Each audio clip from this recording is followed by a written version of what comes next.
So I'm going to make just a few comments on tithing. I think I can do this fairly quickly. First of all, I must ask you, why do you ask about tithing?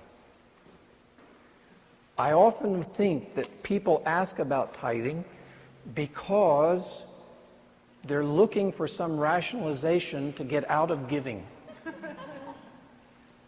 And so they have a sense of guilt that's been laid upon them by preachers, and they're wanting some explanation as to why this isn't true, so I don't have to tithe. You're asking for the wrong reasons. What about tithing? Do you know that there are 8 words here I have in Hebrew that are translated in English as to prosper or to have prosperity? And that not a single one of these words has to do with the accumulation of material goods. What is true prosperity? That's something we'll look at. Now, with respect to the tithe, let me just say this.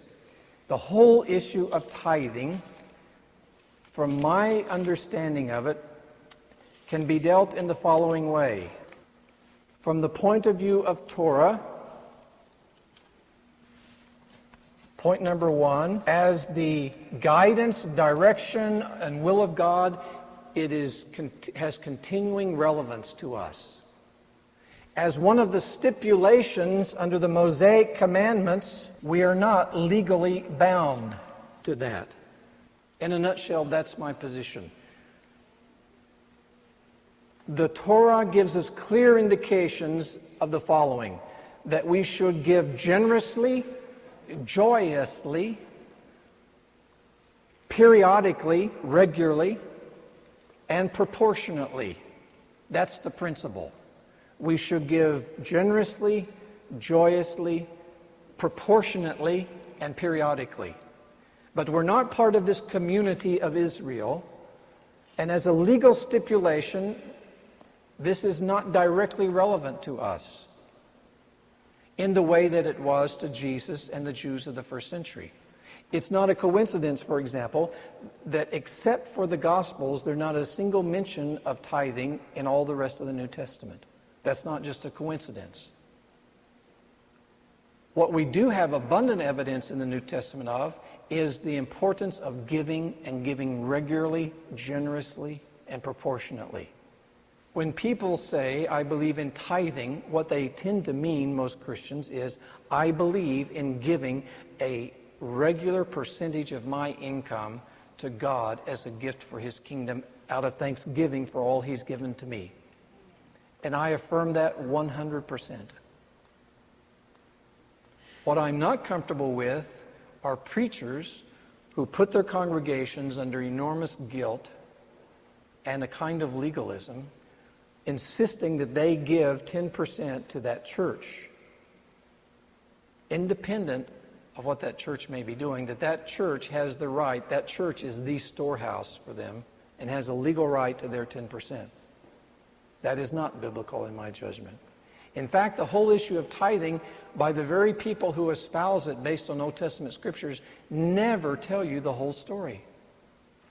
Tithing is much more complex in the Old Testament than any Christian recognizes.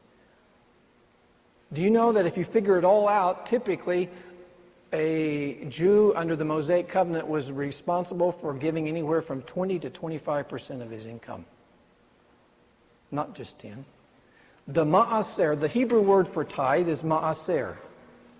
And it comes from the word esrei or asar for 10.